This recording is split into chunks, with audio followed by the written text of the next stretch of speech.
초등학교 때 진짜 제가 태어나서 제일 무서웠던 영화가 정말. 사탄의 인형 이거는 시리즈예요. 진짜 네. 터키의 등장. 누가 봐도 무섭게 생겼어요. 무섭죠. 왜 사는 거야 이 인형을? 제가 그 연구소에 있을 때 연구소가 그 아파트를 이렇게 빌려줘요. 네, 근데 제가 있던 그 동네가 그 지역에 사람이 거의 없어. 밤 12시만 돼도 도로에 차가 한 대도 없어요. 공교롭게도 13층이에요 또 제 아파트가. 그래서 딱 엘리베이터 탔습니다. 네. 근데 그 목소리가 아직도 기억나. 윗세대에서 아래세대로부터 어떤 형질이 이렇게 내려오는 것이 유전일 텐데 반대로 내가 부모한테 유전적으로 영향을 미칠 수는 없잖아요. 그렇죠. 애니가 앨런으로부터 그런 걸 물려받은 거예요. 그게 뭔가라는 건데 그것은 바로 악마에게 복무하는 그런 저주받을 운명 같은 걸 타고난 거예요.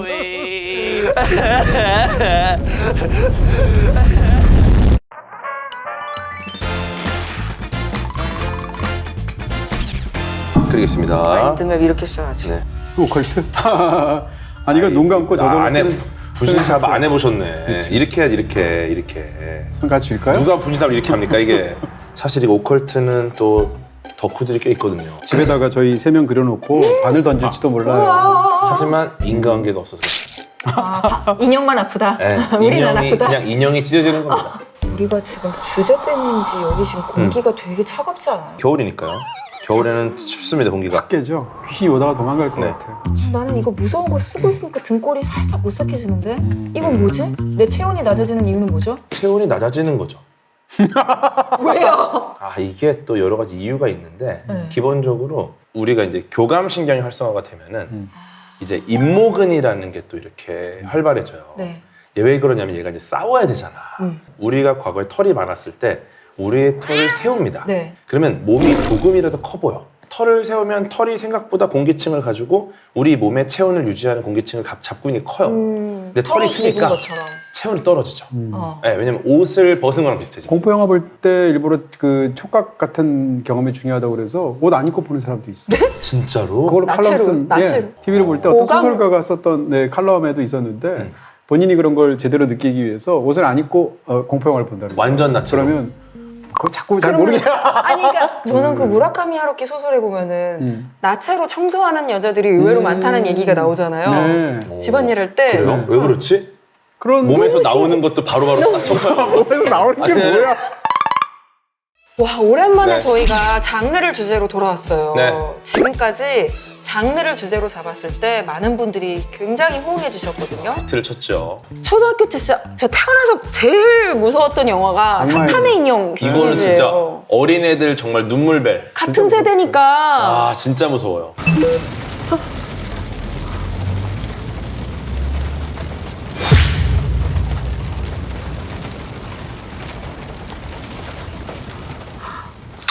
Doreen.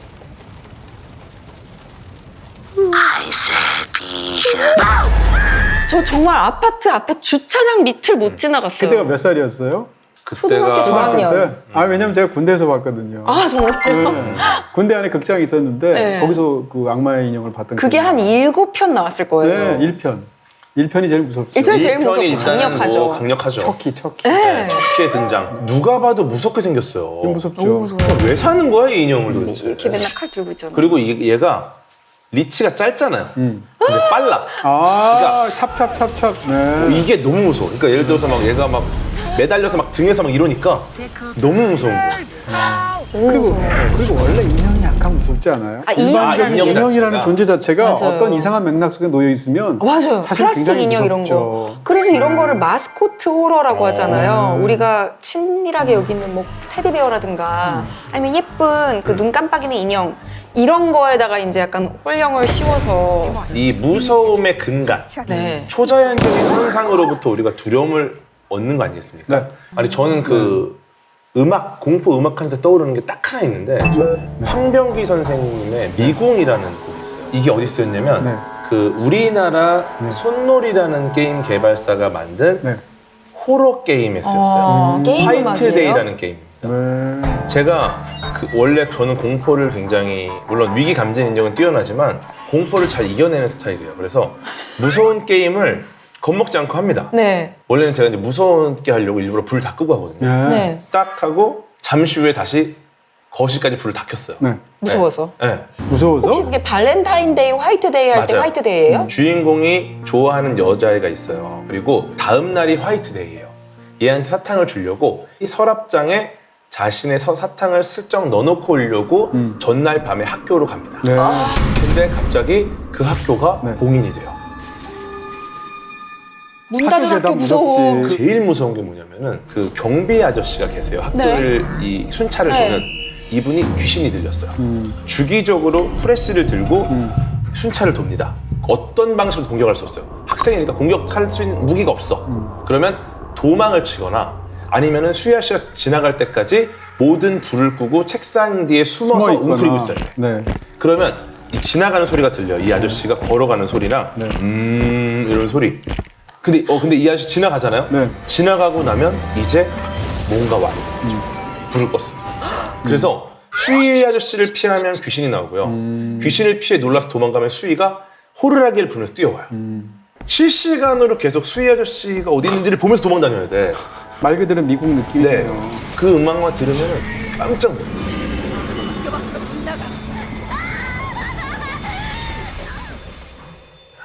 그게 근데 그러니까 무서운 게임 네. 큰 화면으로 하면 진짜 무섭겠죠. 무섭죠. 엄청 장난 아니죠. 무섭죠. 예.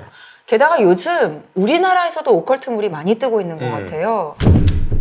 오 뭐야 왜 갑자기 진짜 뭐야? 갑자기 왜 갑자기 문이 문이 열려? 열렸어. 그냥 문이 열린 거죠. 귀신이 문 여는 거 이런 거 하는 애들 아니거든요. 네, 괜찮아요. 지난해 네. 우리나라에서 오컬트물 최초로 1,000만 관객을 기록한 아유. 영화가 나왔어요. 네. 그 전에 가장 많은 관객 수를 기록한 게 곡성. 곡성. 곡성도 진짜 네, 명작이었죠. 그것도 687만을 그것도 그 기록했대요. 당시에 굉장한 타격이었다. 똑같아요 증상이 사람들이 그리고 최근에 예. 지인들 SNS에도 많이 올라오고 화제몰이를 하고 있는 게 8부작 드라마 조명 가게. 조명 가게. 이것도 원작이 정말 명작입니다. 네, 이건 제가 봤습니다. 웹툰 보셨어요? 웹툰도 봤습니다. 웹툰 진짜 명작이에요. 저 아직 못 봤는데. 사실 예전에 그 조명 가게에 나온 게 아마 2013년인가 12년인가 이때 그렇죠. 원작이 강풀님의 나왔는데, 작품이죠. 예. 그 당시 나올 때 조명 가게를 보면 제가 무슨 생각을 했냐면 와 이거 너무 시각적이다. 네, 이걸- 그림이 그려진다. 네, 예를 들어서 거기서 이제 허지웅이라는 캐릭터가 이렇게 골목을 걸어가는 어떤 장면이 있는데 한 장면 안에 아예 카메라 워크가 있어요. 그림 속에. 그래서 이거 그대로 찍으면 되는 거 아니야? 라고 느낄 맞아요. 정도로.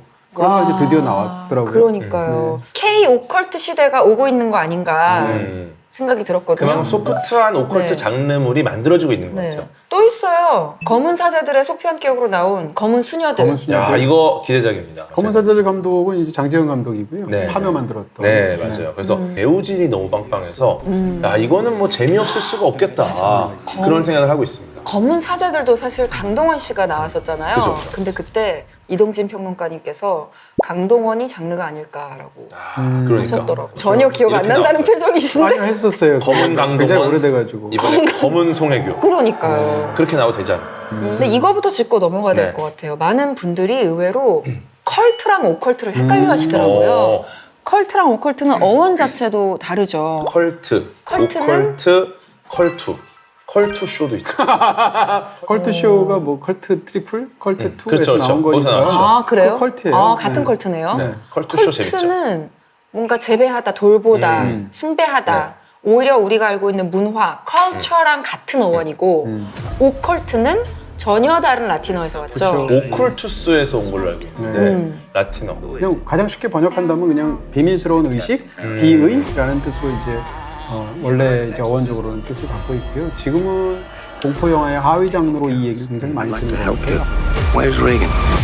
In here with 아까 us. 말씀하셨던 컬트도 사실은 장르명처럼 쓰고 있잖아요. 컬트 컬트, 무비라는 게 네. 있잖아요. 컬트 무비는 소수의 열광적인 숭배자들을 갖고 있는 그런 영화, 대표적으로 로키 호러 피처쇼 피처쇼. 같은 영화, 이걸 이제 컬트 영화라고 하고요. 예. 그러니까 어떻게 보면 이제 관객 입장에서 영화를 향유하는 방식에 관한 부분이고, 오컬트라는 것은 공포 영화의 하위 장르로서 공포 영화라고 할지라도 뭐 연쇄살인범이 나오는 공포 영화도 있을 수 있잖아요. 그런 게 아니라 초자연적인 것과 관련된 특히 무슨 악령의 존재가 나온다거나 강신술이 나온다거나 이런 것들을 보통 오컬트 무비라고 하죠. 그러니까 핵심이 해명할 수 없는 우리가 이해할 수 없는 네.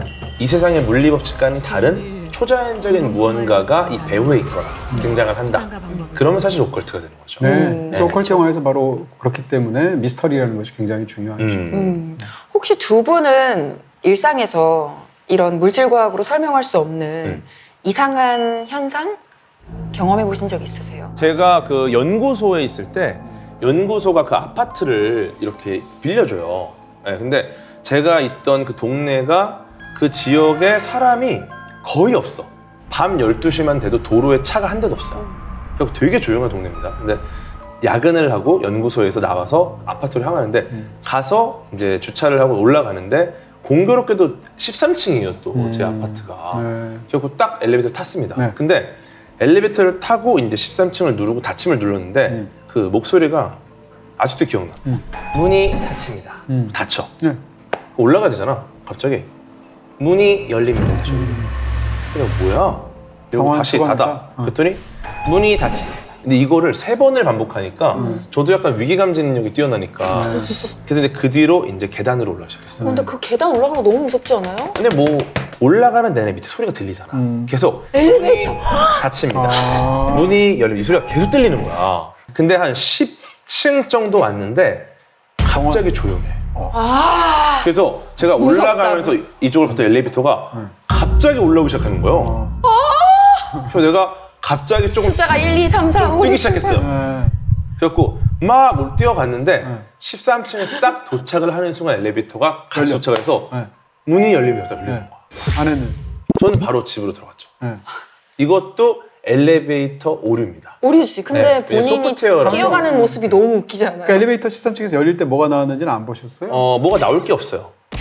야, 근데 근데 어쨌든 우리 이거 진짜 오컬트가 오늘 주제인데 네. 오컬트라는 그 장르의 시초가 됐던 작품은 악마의 씨가 아닐까 싶거든요. 저희 둘 다 정확하게 말씀. 적었는데 그게 68년에 나왔죠. 네. 그게 진짜 나오면서 되게 충격을 받았었다고 하더라고요. 저는 네. 시간이 지나서 봤는데도 재밌게 봤어요. 영화 역사에서 이제 오컬트도 장르명이라고 하니까 68년도가 굉장히 중요한 장르 역사에서 중요한 순간이에요. 왜냐하면 우리가 요즘 좀비 영화 굉장히 많잖아요. 근데 좀비 이전에도 그런 영화들이 있었지만 제대로 좀비 영화로서 효시라고 말하는 작품이 살아있는 시체들의 밤이라는 영화인데 네. 그게 1968년도에 나왔어요. 그리고 똑같은 1968년도에 최초의 오컬트 영화라고 보통 말하는 악마의 씨 원래 제목은 로즈마리의 베이비라는 건데요. 공포 영화는 이제 귀신 들린 집이라는 또 하위 장르가 있단 말이에요. 그쵸, 그쵸. 네. 뭔가 그 외딴 곳에 헌티드 있는 이런 거 있잖아요. 네. 이런 걸로 보통 영화 만드는 경우가 많은데 악마의 씨는 도시 한복판에 맞아. 심지어는 그 뉴욕 맨하탄에서 맨하탄. 가장 집값이 비싼 다코타 하우스라는 그런 고급 아파트거든요. 네. 거기서 들어갔는데 이웃들이 너무 친절하고 남편하고 같이 들어가서 이제 신혼 살림을 차리는 어떤 여자에 관한 이야기인데 근데 어느 순간부터 굉장히 이상한 일들이 일어나고 그러면서 알게 되는 그들 모두의 거대한 비밀 뭐 이런 거거든요. 사실 저희가 오컬트 영화는 소개를 하면서 줄거리 소개를 좀 간소화해야 될 것 같아요. 이 영화도 맞아요. 사실 영화 한 맞아요. 80%까지는 이게 오컬트인지 그냥 단지 뭐 스릴러인지. 네, 스릴러인지를 알 수가 없거든요. 초자연적인 게 아예 안 나오는군요. 흔히 말하는 호러 영화에서 이렇게 점프 스퀘어 같은 것들도 맞아요. 없어요. 그냥 신혼부부가 아이를 임신을 해서 아이에 대한 기대감, 뭐 모성애 이런 것들이 나와요. 그리고 미아페로가 너무 예쁘기도 하고 다 우리 주변에서 보는 일들이거든요. 이게 약간 오컬트 장르가 갖는 강점인 것 같아요. 그러니까 막 가다가 마지막에 초자연적인 게 딱 드러나면서 네. 그렇죠. 완전히 판이 갑자기 바뀌죠. 장르가 오컬트로 바뀌어요. 맞아요. 그건 뭐 저거는 아니에요. 뭐 스포일러는 스포일러? 아닌데 네. 악마가 안 나오거든요. 얼굴 자체를 직접 악마를 직접 이렇게 묘사하지는 않는단 말이에요. 뒷모습만 나오나요? 근데 사람들이 다 그 영화를 본 사람들이 악마를 봤다고 생각해요. 진짜 신기한 게 아예 안 나와, 아예? 네. 악마가? 왜냐하면 네. 영화를 너무 잘 만들어서 사람들이 마치 악마를 그 영화에서 실제로 본 것 같은 경험을 해서 많은 사람들이 내가 악마를 봤지라고 생각하는데 영화에 사실은 그런 장면이 없는 거예요. 없어요. 이런 식으로 어떻게 보면 영화적으로도 연출이 굉장히 뛰어나게 만든 건데. 이게 어떻게 너무 가능하죠? 신기한 게 그 악마를 꿈에서 봐요. 아, 진짜요? 진짜 그날 밤에 너무 무섭거든. 영화에 나온 적이 없는데 그 영화를 보면서 내 머릿속에서 계속 내 마음대로 이미지 빌딩을 했나 봐요. 그 다음에 그 그게 악마가 꿈에 나와요. 내 무의식에서 실체가 되는군요. 근데 공포 영화가 어떤 성공을 하면 약간 마케팅이 사실은 일부러 괴담을 만들기도 해요. 예를 들면 맞아요, 찍는 맞아요. 동안에 무슨 귀신이 나왔다거나. 맞아요. 이런 네. 식으로. 근데 이 영화는 진짜로 관련된 실제로. 기록들이 있어요. 왜냐하면 이 영화를 만든 사람이 로만 폴란스키라는 굉장히 예, 유명한 예. 감독인데 로만 폴란스키가 당시에 이제 신혼 살림을 차렸거든요. 자기 아내가 샤론 테이트라는 굉장히 네. 전도 유망한 그런 그 여자 배우. 배우였었는데 근데 바로 다음 해에 두 사람이 살고 있는 집에 그 유명한 그 찰스 맨슨이라는 네, 연쇄살인마 그 사건이구나. 네, 그 자기들의 어떤 그 부하들 이런 히피들을 보내서 그 샤론 테이트가 사실은 살해가 되는데 그게 우연이거든요. 어찌됐건 임신한 상태인 샤론 테이트를 굉장히 참혹하게 살해를 해서 미국 전역에 어마어마한 충격을 줘요. 맞아. 그게 뭐 영화로도 만들었어요. 언서 그게 퍼나 타임. 네, 인 할리우드라는 영화죠. 그건 이제 대체 현실로 바꾼 이야기인데 어찌됐건 그런 일이 벌어졌다라는 것이 또 한 가지고 아이고. 나머지 한 가지는 뭔가 하면 그 찍은 장소가 다코타 하우스라고 가면 지금도 센트럴 파크 바로 옆에 있는 굉장히 유서 깊은 건물이에요.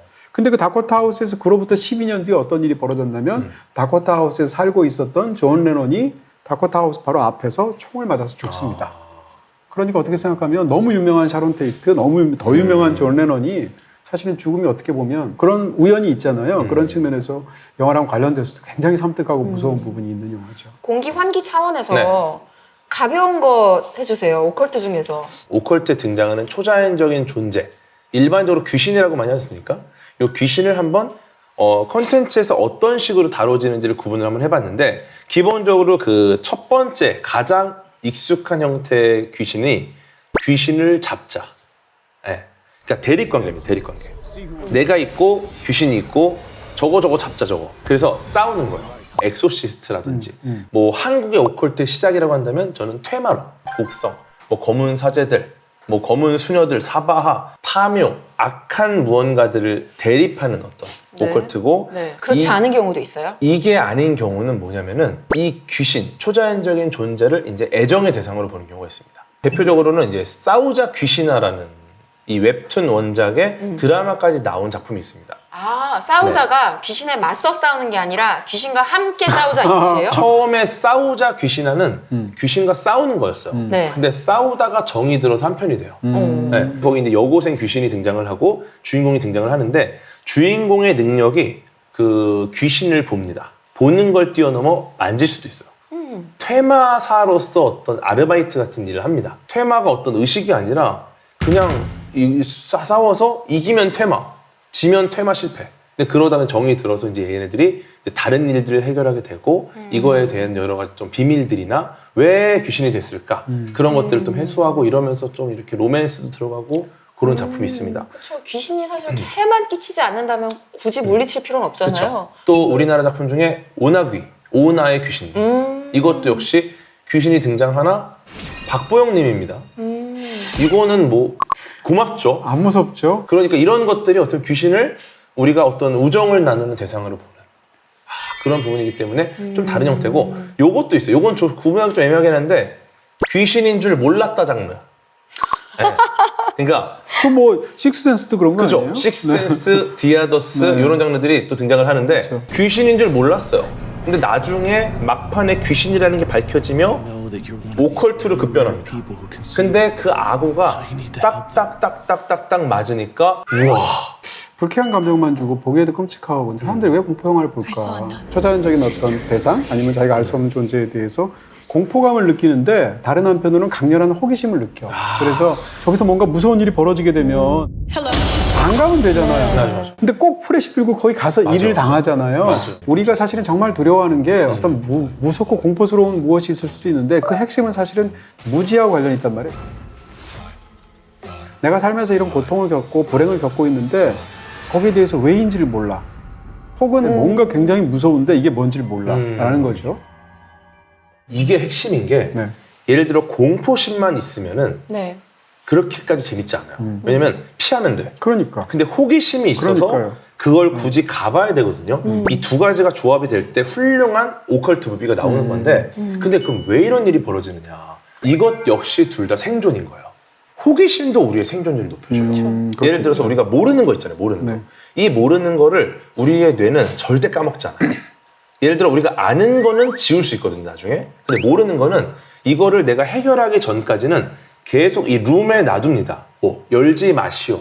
뭐 이런 것들에 대한 호기심을 갖고 있고 요거를 확인했을 때 우리의 생존에 도움되는 정보를 얻어서 생존하는 경우가 꽤 있어요. 과거의 초자연적인 현상을 우리는 신의 어떤 행위로 믿었어요. 네. 예를 들어 천둥번개, 신의 분노로 믿었습니다. 굉장히 오랫동안. 근데 지금은 단지 뭐 구름이나 지면의 전위차 때문에 발생하는 전기적 현상이라는 걸 알고 있어요. 과학이 있으니까 이 초자연적인 현상을 자연적인 현상으로 내린 거죠. 저는 이제 인류가 모르는 게 있단 말이에요. 지금 단계에서. 아직 충분히 과학 기술이 발달하지 않아서 우리가 현재 단계에서 모르는 아직 모르는 게 있고요. 이대로 과학이 아무리 발달해도 알 수가 없는 뭐가 또 있을 수 있잖아요. 과학이 아닌 것. 계몽주의가 발달하고 이성의 시대가 되는 18세기, 19세기에 사실은 오컬트가 가장 대중적으로 많이 확산됐어요. 결정적으로 이게 가게 된 게 사실은 활판 인쇄술하고 관련이 있거든요. 이전까지는 책이라든지 이런 이야기에서 소외되었던 일반 민중들이 글이라는 것을 깨우치게 되고 그들을 상대로 싸구려 책자들을 막 만들어내게 됐어요. 그럼 그 사람들 입장에서는 사실은 막 읽을 거리를 처음 읽게 되는데 처음 단계에서 뭘 보겠어요? 가장 이상한 이야기, 가장 폭력적인 이야기, 자극적인 이야기. 실제로 18세기 베스트셀러 중에 하나인데 어떤 처녀가 아이를 낳았는데 아이인 줄 알고 봤더니 토끼를 17마리를 낳았더라. 와, 그리고 많이 났네요. 알이 3개인 고양이를 낳았더라. 이게 실제로 슈퍼 베스트셀러가 됐어요. 경우에 따라서는 기독교 문명이니까 예를 들어서 악마를 퇴치하는 법 이런 것도 있는데 정반대로 악마의 힘을 빌어서 보물을 찾는 법. 와, 이런 게 있단 말이에요. 이게 오컬트의 특징이에요. 네. 오컬트도 힘이 있잖아요. 근데 그 종교는 그 힘 앞에 경외하고 겸손해야 돼. 왜냐? 그건 초월적인 존재의 힘이니까. 근데 오컬트는 재밌는 게 이 힘을 통제하는 게 목적이에요. 악마를 소환해서 그 힘을 빌린다던가 누구나 할 수 없는 뭐 사람을 살리거나 죽이는 일을 내가 할 수 있게 된다던가. 조금 더 정확하게 말하려면 그 경우에는 이제 오컬트를 주술이란 말로 바꿔야 되는 것 같고요. 이제 주술을 어떻게 종교랑 이야기를 하냐면 네. 종교의 낮은 단계로 보기도 하고 혹은 종교의 변형된 단계로 보기도 해요. 인류학의 명저 중에 황금가지라는 그 유명한 명저가 있어요. 제임스 프레이저가 쓴. 주술이란 건 일반적으로 초자연적인 어떤 것에 힘을 빌어서 내가 뭔가를 기복적인 얻어내는 거죠. 하나는 이제 모방 주술이라는 게 있고 하나는 감염 주술이라는 게 있어요. 모방 주술이라는 것은 예를 들면 내가 너무 싫어하는 사람이 있어. 그럼 그 사람의 형상을 본따서 그 인형을 만들어. 우리가 늘 하는 그 바늘 꼽는 그렇죠. 게 바늘을 꽂으면 저 사람한테 해로운 일이 갈 거다. 감염 주술은 접촉성의 법칙이라고 하는데 접촉된 것은 그것이 이어진다는 거예요. 예를 들면 어떤 사람의 머리카락을 뽑아. 그런 다음에 그것을 이제 뭐 어떻게 불에 태우거나 이 사람한테 아니면 위해가 이불 속에 가야 넣거나. 좋은 것도 있어요. 뭐 수능 만점 받은 애가 썼던 볼펜이야. 그럼 내가 쓰면 뭔가 시험 잘 봐. 저 초등학교 때 네. 시험 기간에 머리카락 그렇게 뽑아갔어. 누가- 진짜로 이거 장난 아니고. 진짜 초등학교 동창들 알고 있어요. 그러니까 뽑아서 연필에 묶으면 이제 그 연필로 하면 잘 본다는 거야 시험. 너무 많이 뽑아갖고 제가 열이 받아갖고. 동네 천재였구나. 그만 뽑아라. 괴롭힌 거 아닐까? 약간 둔했나? 근데 사실은 뭐라고 할까요? 이제 전통적인 어떤 그런 종교 입장에서는 예를 들면 그 기독교 같은 데서 하나님의 이름을 함부로 부르지 말라고 한다던가 또 가톨릭 같은 데서 선한령 같은 걸 막 이렇게 호출하고 이런 것들에 대한 굉장히 금기가 있다던가 네. 이렇단 말이에요. 그런 상황에서 인간이 괴롭잖아요. 사는 게 힘들고 고통스럽고 그다음에 뭔가 이루어야 되는데 이루어지지 않는 것 같고.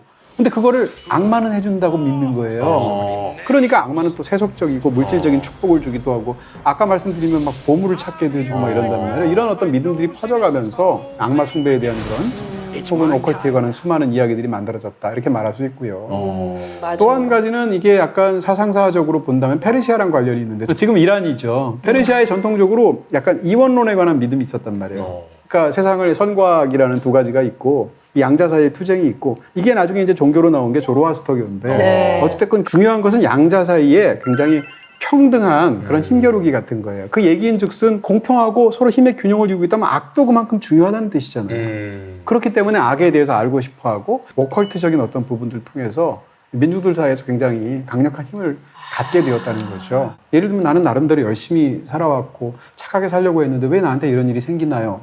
이런 것을 묻게 되잖아요. 거기에 대해서 해답 체계를 종교가 제공하기도 하지만 공평화 같은 걸 보잖아요. 보고 나면 예를 들어서 유전 같은 영화를 보면 무섭잖아요. 근데 최소한 한 가지는 알게 됐어요. 애니 입장에서.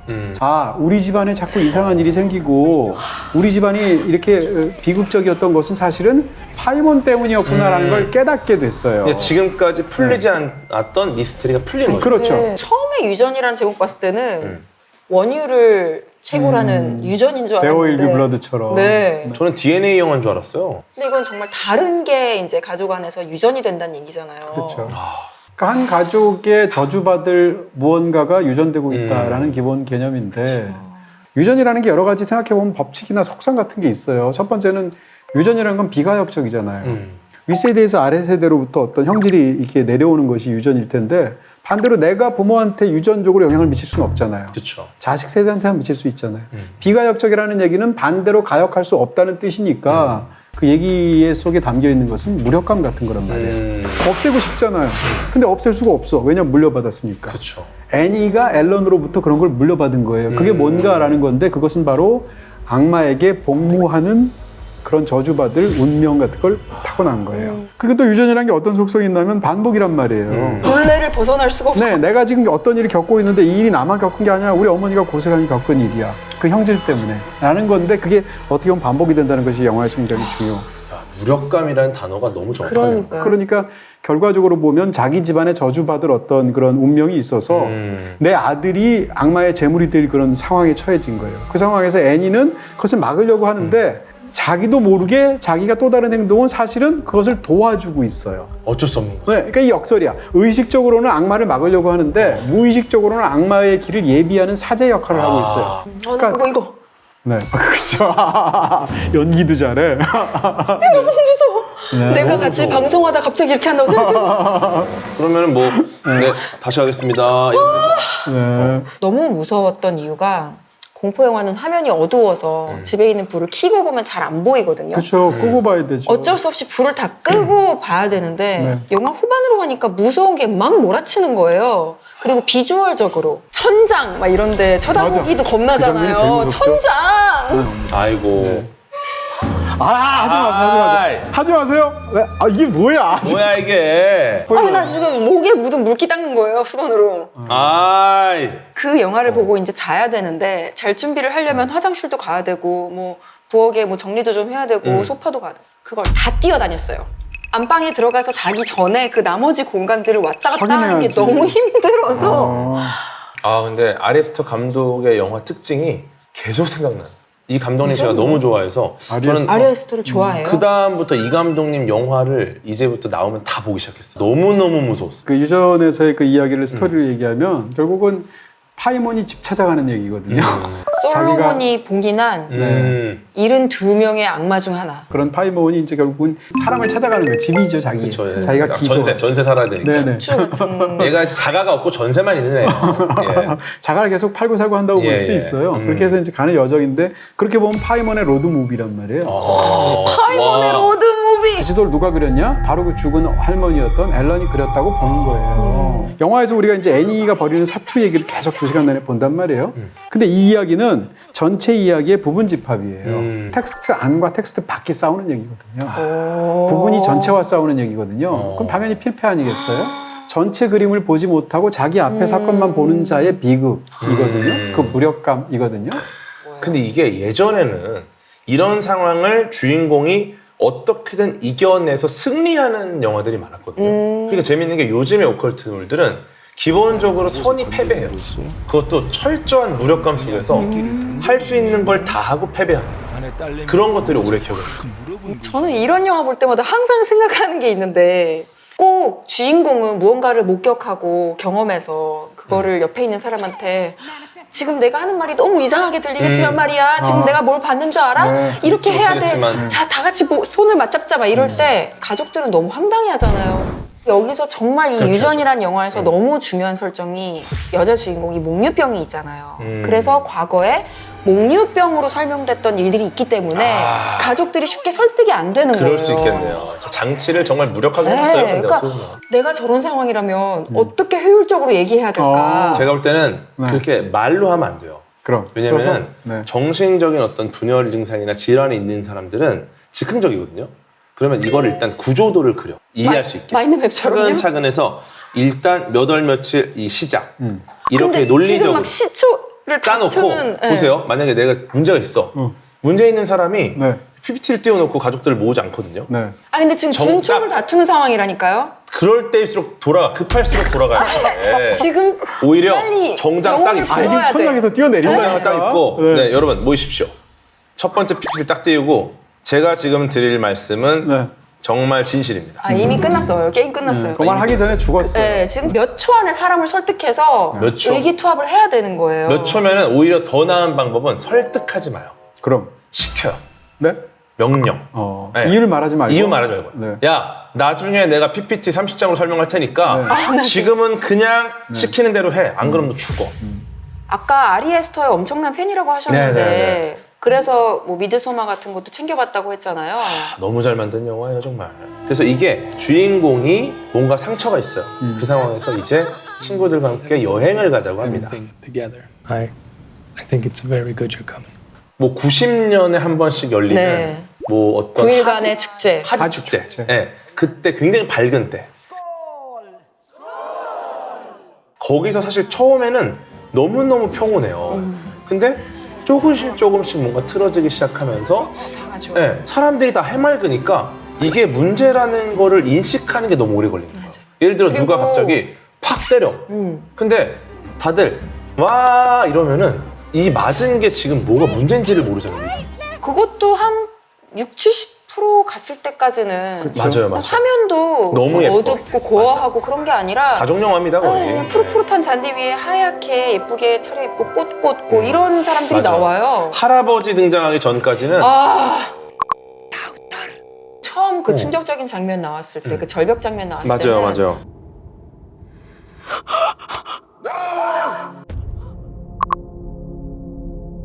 그래도 인류학적으로 다른 문화니까 존중해줘야 되는가라는 마음이 그런 들잖아요. 느낌이었어요. 다른 마을의 문화에 뭐 감나라 배달할 수 없으니까 그런 느낌이었는데 그것 때문에 못 빠져나가는 거예요. 맞아. 이들이 가스라이팅을 당합니다. 그리고 이상한 약도 타는 것 같아. 약간 정신이 좀 그렇죠. 혼미해지게. 맞아요. 그러니까 그런 것들이 막 하면서 마지막에 이 플로렌스 퓨의 그 미소가 퓨.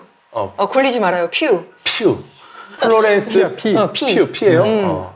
네, 플로렌스 퓨의 그 마지막 그 미소가 마지막에 너무 웃잖아. 기억에 남고 저는 사실 이 배우가 정말 연기를 잘하는구나를 이 미드소마를 통해 알았어요. 그래갖고 너무 잘하죠. 야 저런 미소를 어떻게 지었을까? 역시나 제가 이 미드소마를 극찬하는 이유가 뭐냐면은 대부분의 이 오컬트 장르가 어두워요. 그러니까 내가 이 악마든 뭐든 보고 싶은데 컴컴해서 안 보여. 그래서 마음속에 그 이미지로 공포를 느끼거든요. 근데 이러니까 호기심이 자극이 잘 안 돼요. 나는 명확하게 이걸 좀 풀고 싶은데 안 보이는 거야. 근데 미드소마는 처음부터 끝까지 너무 밝은, 심지어 백야입니다. 백야. 해가 지지 않아요. 그러니까 너무 밝은 공간에서 모든 게 속속들이 다 보이는 공간에서 이뤄지는 공포다. 그러니까 그게 너무 기억에 많이 남고 요거 이제 찰란이라는 배급사에서 배급을 했거든요. 찰란이 배급하는 작품들도 관심을 갖기 시작했어요. 야 이런 걸 배급하는구나. 존 오브 인터레스트 보셨어요? 존 오브 인터레스트 아직 못 봤어요. 그게 찰란이 배급한 그럴 거야, 장면 아마. 최고예요. 저는 그거 베르세르크 보라고 할 자격이 없네. 악마와의 토크쇼. 그것이요. 와 진짜 명작이죠. 제가 악마의 토크쇼는 너무너무 재밌게 본 게 실제 그 당시의 쇼를 그대로 재현하려고 그 당시 보면은 우리가 버라이어티 쇼 하면은 막 그 뒤에서 막 악기들 연주하고 막 빠밤빰빠밤 하고 이제 딱 나오죠. 네 여러분 나이트 쇼 이렇게 나오잖아요. 세션이 있죠. 그 화면과 그 소리를 직접 재현하려고 실제로 그걸 연주하는 분들까지 놓고 그 화면도 실제 그 당시에 썼던 카메라로 촬영을 하려고 했대요. Conversations with the Devil by Dr. June Ross Mitchell. Please be warned, anyone with young children in the room. Ladies and gentlemen, please welcome Dr. June Ross Mitchell and Lily. 악마가 빙의하는 소녀가 있고 이 소녀를 내 딸처럼 가르치는 약간 설리반 선생님 같은 분이시고 그 다음에 이 쇼가 망하면 절대 안 되는 진행자. 근데 정말 불안해요. You're the man whose wife died of cancer. 근데 과거에 아내와의 아주 슬픈 이별을 했던 그리고 굉장히 자본주의에 엮여있는 제작사도 나오고 굉장히 복잡한 인물들이 등장을 하는데 이 공간 안에서 이 쇼를 시연하는 장면에 실제 악마가 등장을 하면서 벌어집니다. May I ask who is present now?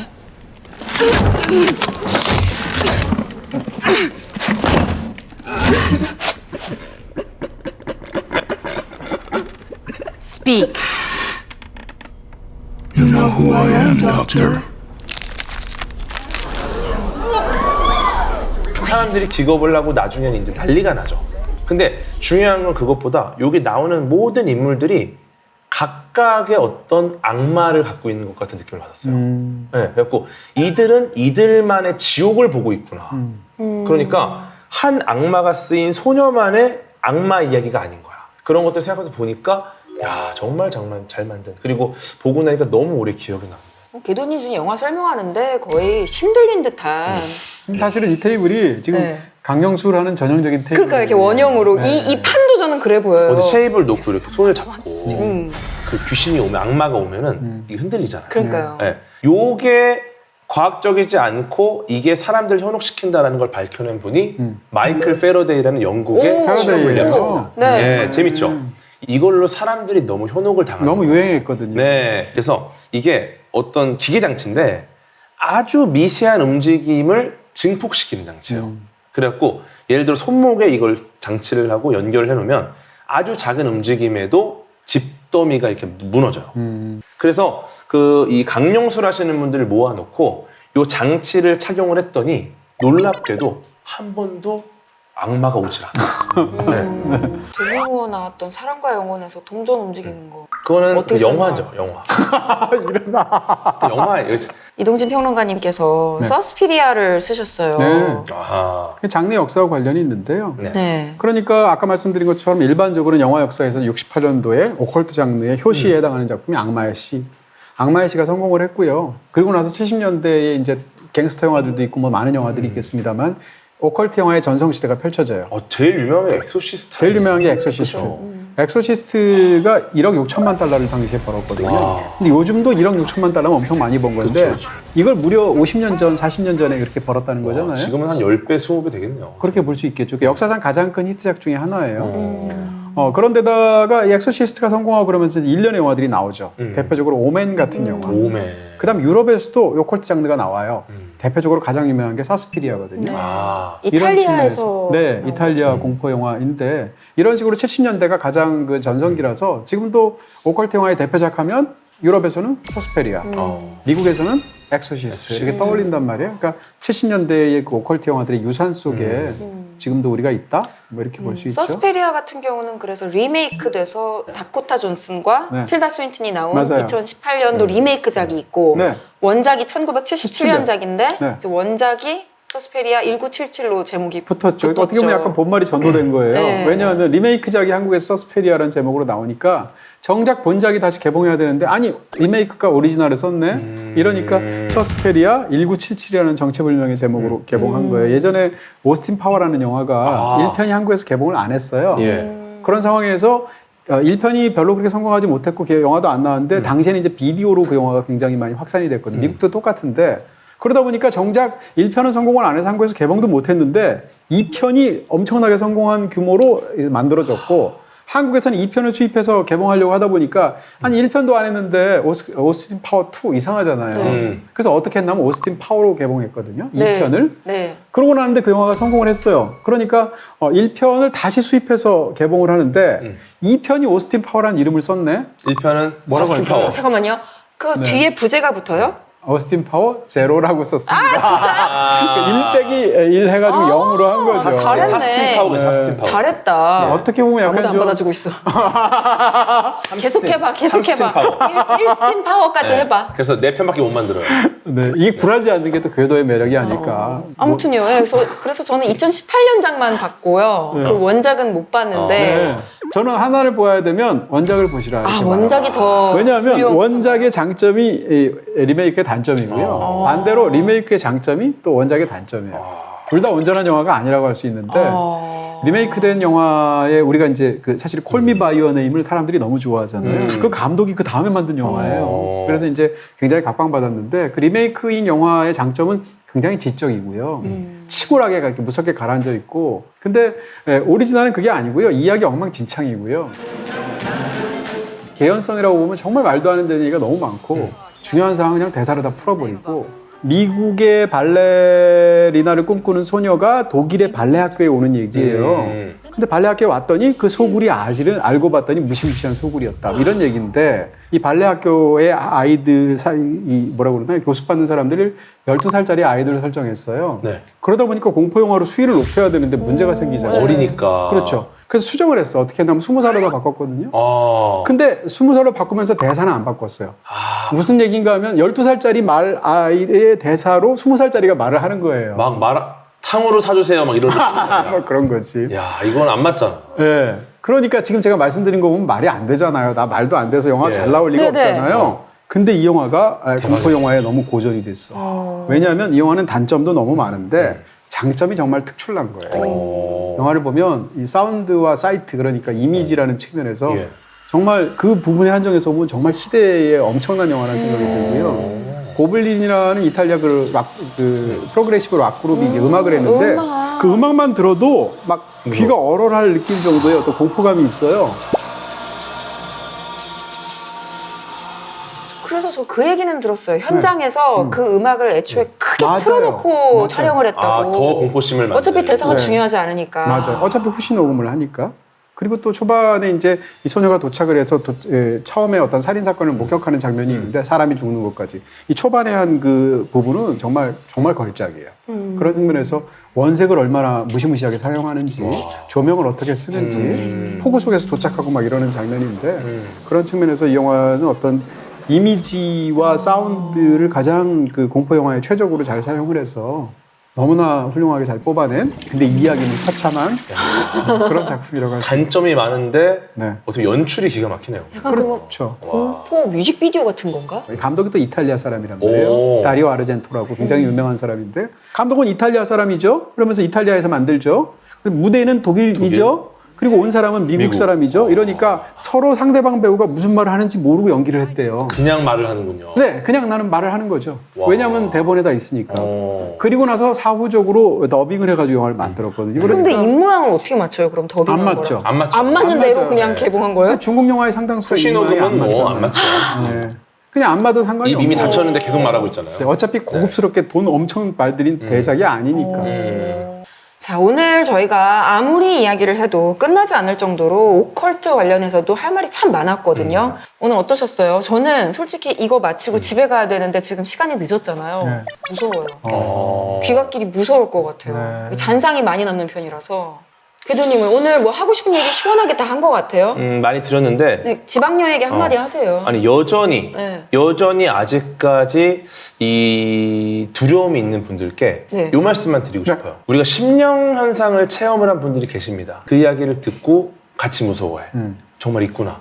근데 요 부분도 맹점이 하나 있습니다. 귀신을 보았다. 많죠. 귀신의 소리를 들었다. 네. 그 많죠. 네. 귀신을 느꼈다. 네. 뭔가 서늘한 닿는 많죠. 재밌는 게 귀신을 맡았다. 귀신을 맛봤다. 없어요. 몽달 귀신? 이러지 않잖아. 귀신을 감지할 때 귀신의 냄새나 귀신의 맛 이거는 특히 별로 없는 심리현상입니다. 그 왜 그럴까? 이거를 저는 말씀드리고 싶은 거예요. 네. 왜냐면은 시각이나 청각이나 촉각은 완전히 물리적인 자극이에요. 물리적인 자극.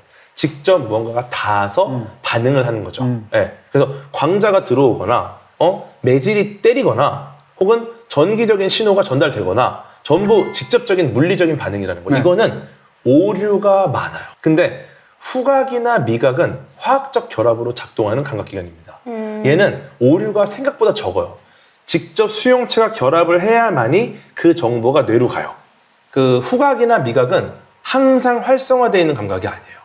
뭐가 들어왔을 때만 활성화돼요. 이 말은 뭐냐면은 얘가 평소에도 항상 피로도가 높게 작동하고 있는 기관이 아니라는 겁니다. 근데 시각, 청각, 촉각은 항상 서 있어요. 그러니까 얘는 정보가 너무 많아서 오류가 잘 나요. 굉장히 많은 양의 정보를 계속 처리하고 있기 때문에 오류가 잘 나고 후각이나 미각은 특정 정보가 왔을 때만 처리하니까 오류율이 낮다. 이 말은 뭐냐? 그만큼 어떤 착각의 가능성이 높다는 거죠. 우리의 후각과 미각을 믿어라. 뭔가 아직도 겁을 내는 분들을 위해서 이렇게 장황하게 말씀하셨는데 오늘 제가 나눈 대화에서 맡아보세요, 귀신 나오면. 가장 인상적인 부분은 네. 너무 겁이 나서 네. 호다다닥 방으로 들어가던 그 궤도님의 모습 13층에서 그 계단을 빨리 올라가. 무서워서 후다닥 아니잖아. 근데 조금 빠르게. 그게 제일 인상적인데요. 게임하고 나서 너무 무서워서 온 방 안에 막 불을 켜고 그거는 이제 좀 어두워서 침침하니까. 그 눈 건강 때문에. 저희가 미처 다루지 못한 콘텐츠를 알고 계시다면 트라이브 앱에 남겨주시기 바랍니다. 그리고 이번 주에도 우리가 유튜브 영상에는 담기지 않은 히든 콘텐츠를 또 따로 만들었잖아요. 트라이브 앱 다운받으시면 히든 콘텐츠로 만나보실 수 있습니다. 라이프 플러스 TV 좋아요, 구독, 따뜻한 댓글 부탁드리겠습니다. 다음 주에 더 놀랍고 재미난 콘텐츠로 찾아올게요. 감사합니다. 고맙습니다. 고맙습니다. 중독이에요. 중독. 네, 중독입니다. 제 콜라 중독입니다. 그럼 안경도 네. 콜라 색깔 안경을 쓰시는 거예요, 일부러? 교도가 학폭 논란은 없는데 과학폭 논란이 있다. 이러다 괴소리 중독되겠어요. 난 이미 됐어. 나 지금 막 여기서 지금 침 나와. 아들의 혈청을 이렇게 본인의 몸에 주입을 하고 아유, 무섭다. 라플 위클리에는 중독이 돼도 되는데 10번을 보는 건 중독 아닐까요? 그건 중독이 아니고요. 강화 학습이에요. 울어.